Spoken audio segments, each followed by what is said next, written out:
अस्सलाम वालेकुम। तभी आई कुक में आज आपको सिखा रही हूँ गाजर की खीर। इस इजी रेसिपी के लिए मैंने 5 से 6 गाजरें ली हैं। उनको धोकर साफ़ कर लिया और फिर मैंने इस तरह से इनको कद्दूकश कर लिया है। गाजरें कद्दूकश करके एक साइड पे रख दें। इसके साथ चावल मैंने आधा घंटा पहले भिगो दिए थे, ये 1 कप है।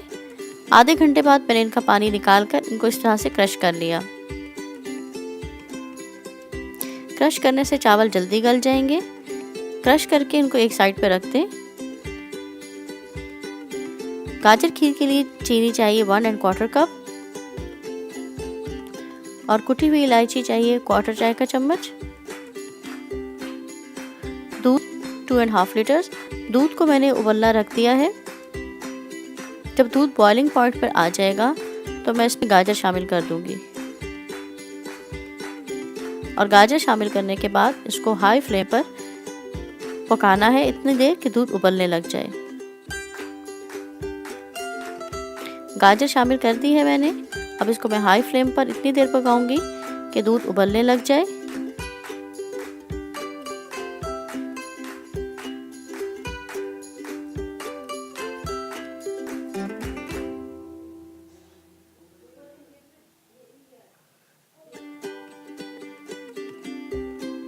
साथ साथ चम्मच लाजमी हिलाना है ताकि नीचे ना लगे।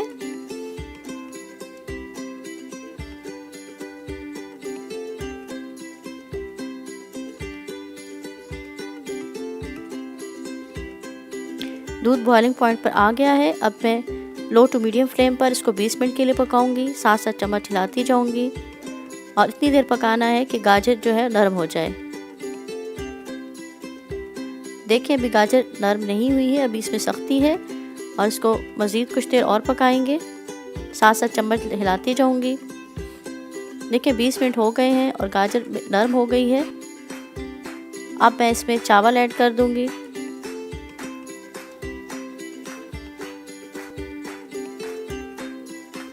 चावल ऐड करके खीर को इतनी देर पकाना है कि खीर थिक हो जाए और चावल गल जाए।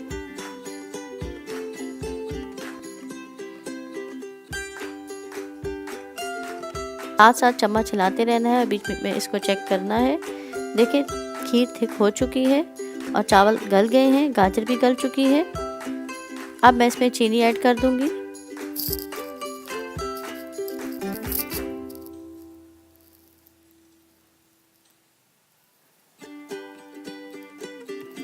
साथ ही मैं इसमें इलायची पाउडर शामिल कर रही हूँ।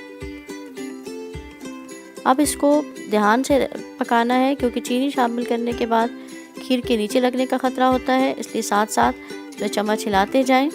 जैसे ही खीर में चीनी का पानी खुश्क होगा और खीर थिक हो जाएगी, कच्चापन ख़त्म हो जाएगा तो खीर पक तैयार हो जाएगी। अब इसमें ज़्यादा देर नहीं लगेगी, इसलिए पास खड़े होके इसको साथ साथ इस तरह से चम्मच हिलाते रहें।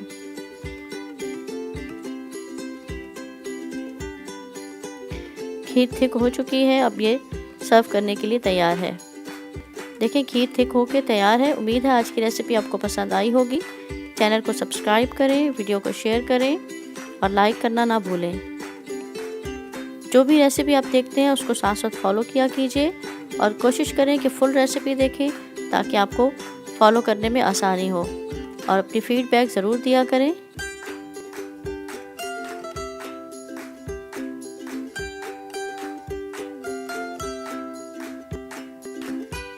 मुझे बताइएगा ज़रूर कि आपकी खीर कैसी बनी। अल्लाह हाफिज़।